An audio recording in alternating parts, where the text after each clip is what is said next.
Semua berawal dari serangan bom atom Amerika Serikat di dua kota penting Jepang, Hiroshima pada 6 Agustus 1945 dan Nagasaki pada 9 Agustus 1945.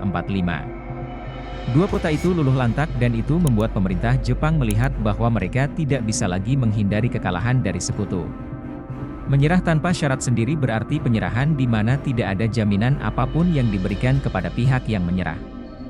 Jepang menyerah tanpa syarat kepada sekutu pada Agustus 1945 menandai akhir Perang Dunia Kedua. Pada 7 Desember 1941, Jepang melakukan serangan terhadap Amerika Serikat dengan mengebom pangkalan laut mereka di Pearl Harbor, Hawaii. Tujuan Jepang menyerang Pearl Harbor sendiri adalah untuk melumpuhkan Angkatan Laut Amerika Serikat di Pasifik. Serangan ini mengakibatkan sebanyak 2.403 orang meninggal dan 1.178 orang terluka.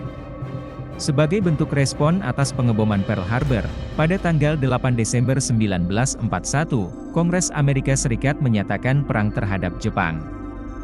Peperangan antara Jepang dan Amerika Serikat terus berlanjut sampai akhir masa Perang Dunia Kedua pada 1945.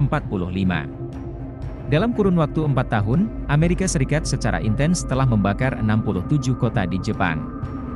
Seiring dengan terdesaknya Jepang dalam Perang Dunia Kedua, sekutu membuat ultimatum yang tertuang dalam Deklarasi Potsdam. Lewat Deklarasi Potsdam, sekutu menyerukan agar Jepang menyerah tanpa syarat. Jepang ternyata tidak menghiraukan Deklarasi Potsdam dan masih menolak untuk menyerah. Alhasil, sekutu memutuskan untuk menyerang Jepang dengan senjata nuklir atau bom atom yang baru saja dikembangkan AS dalam proyek Manhattan.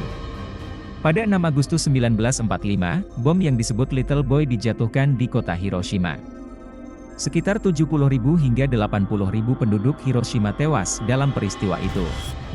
Setelah Hiroshima, pada 9 Agustus 1945, Amerika Serikat kembali mengebom Jepang, tepatnya di kota Nagasaki. Bom kedua yang dijatuhkan di Nagasaki disebut Fat Man, bom nuklir yang kekuatannya lebih besar dari sebelumnya. Hanya dengan satu bom, seluruh kota Nagasaki dapat dihancurkan. Korban jiwa mencapai 70.000 hingga 120.000 jiwa. Pada saat yang sama, tanggal 9 Agustus 1945, pasukan Uni Soviet menyerang Manchuria, wilayah utara Cina yang diduduki Jepang. Serangan ini menghancurkan pasukan Jepang yang sedang berperang di Cina dan Korea. Kehancuran yang disebabkan oleh bom atom di kota Hiroshima dan Nagasaki serta ancaman dari Uni Soviet membuat Jepang sadar bahwa kekalahan sudah tidak dapat dielakkan. Akhirnya, pada 14 Agustus 1945 Kaisar Jepang Hirohito memutuskan untuk menyerah tanpa syarat kepada sekutu.